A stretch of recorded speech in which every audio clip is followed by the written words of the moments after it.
সংসদের দুই কক্ষের সমন্বয় বাড়ানো নিয়ে কথা কংগ্রেস তৃণমূলের। আলোচনা তৃণমূলের ডেরেক ওব্রায়েনের সঙ্গে কংগ্রেসের সোনিয়া গান্ধীর।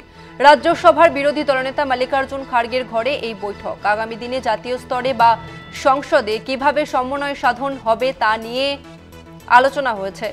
সম্প্রতি এ রাজ্যের কংগ্রেস নেতাদের সঙ্গে বৈঠকে বসেন এআইসিসি নেতারা। বৈঠকে কংগ্রেস নেতৃত্ব জানিয়ে দেয়, কেন্দ্রীয় স্তরে তৃণমূলের সঙ্গে সমন্বয় বাড়াতেই পারে। তারপরই এই বৈঠক ঘিরে জল্পনা রাজনৈতিক মহলে।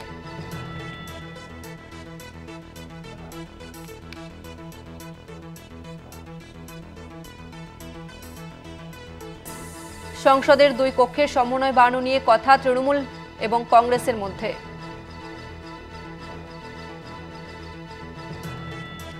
এই মুহূর্তে আমাদের সঙ্গে ফোন লাইনে রয়েছেন কলকাতা টিভির পলিটিক্যাল এডিটর আশিস চট্টোপাধ্যায়। আশিস দা, তৃণমূল কংগ্রেসের যে বৈঠক, মূলত সেই বৈঠকে কোন বিষয়টিতে গুরুত্ব দেওয়া হবে?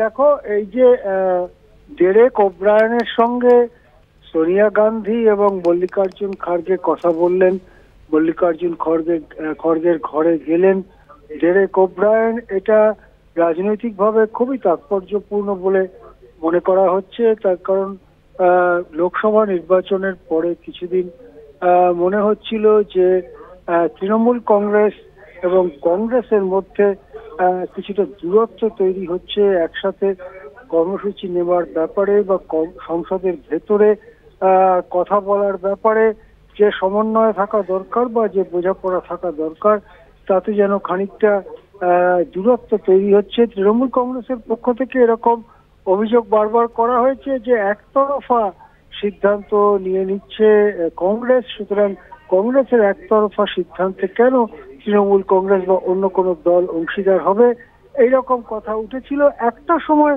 বেশ জোরের সঙ্গে এই কথাটা উত্থাপিত হয় যে ইন্ডিয়া নামে যে বিরোধীদের জোট, সেই জোটের নেতৃত্ব দিন মমতা বন্দ্যোপাধ্যায় এবং বেশ কয়েকটি বিরোধী দল এই ধরনের প্রস্তাবকে সমর্থন জানিয়েছিলেন। মমতা বন্দ্যোপাধ্যায় নিজে বলেছিলেন যে আমাকে দায়িত্ব দিলে আমি কলকাতায় থেকেই সেই দায়িত্ব পালন করতে পারি। এই যে একটা পর্ব গেছে লোকসভা নির্বাচনের পরে, তখন যেন মনে হয়েছিল কংগ্রেসের সঙ্গে তৃণমূল কংগ্রেসের কিছুটা ফারাক বেড়ে যাচ্ছে। কিন্তু ইদানিং সেই গতিটা রুদ্ধ হয়েছে, বরং উল্টো গতি তৈরি হয়েছে বলে মনে করা হচ্ছে। যেমন ভোটার কার্ড নিয়ে যে গুরুতর ইস্যু মমতা বন্দ্যোপাধ্যায় তুলেছেন কলকাতায় একটি দলীয় সভায়, যেখানে তিনি দেখিয়ে দিয়েছেন প্রমাণ করে যে এপিক নম্বর এ রাজ্যের কোনো ভোটারের যে যা আছে সেটাই আবার গুজরাট বা হরিয়ানার কোনো ভোটারেরও আছে।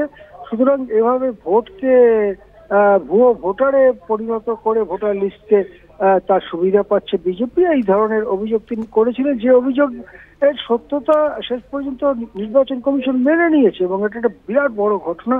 কেননা নির্বাচন কমিশন সাধারণত এই ধরনের অভিযোগের সত্যতা মেনে নেয় না, কিন্তু নির্বাচন কমিশন মেনে নিয়ে বলেছে হ্যাঁ, এরকম ভোটারদের অস্তিত্ব আছে। তখনই দেখা গেছিল যে কংগ্রেসও ভোটার লিস্ট নিয়ে নানা অভিযোগ আগে করছিল। তারা এই বিষয়টি নিয়ে কক্ষ সমন্বয় সংসদের মধ্যে তার জন্য আগ্রহী এবং কিছুটা একই সুরে এই দুটি দল কথা বলেছে এই সাম্প্রতিককালে ভোটার লিস্ট নিয়ে। এর পরেই এই মিটিং এর প্রশ্নটা এসেছে। মিটিং এ সংসদের মধ্যে এবং সংসদের বাইরে আরো সমন্বয় বাড়ানো যায় কিনা, বিশেষ করে ভোটার কার্ডের ইস্যু নিয়ে সংসদের দুই কক্ষেই তৃণমূল কংগ্রেস যেহেতু আলোচনার জন্য নোটিশ দিয়েছে, সেই আলোচনা যখন হবে তখন যত বেশি সম্ভব বিরোধী দল যাতে এক সুরে কথা বলেন, সেই জন্য একটা প্রচেষ্টা শুরু হয়েছে। সম্ভবত এসব বিষয়েও ডেরেক ওব্রায়েন খাড়গে সোনিয়া বৈঠকে আলোচনা হয়েছে। হ্যাঁ, ধন্যবাদ আপনাকে আশিস দা। আমরা কথা বললাম পলিটিক্যাল এডিটর আশিস চট্টোপাধ্যায়ের সঙ্গে।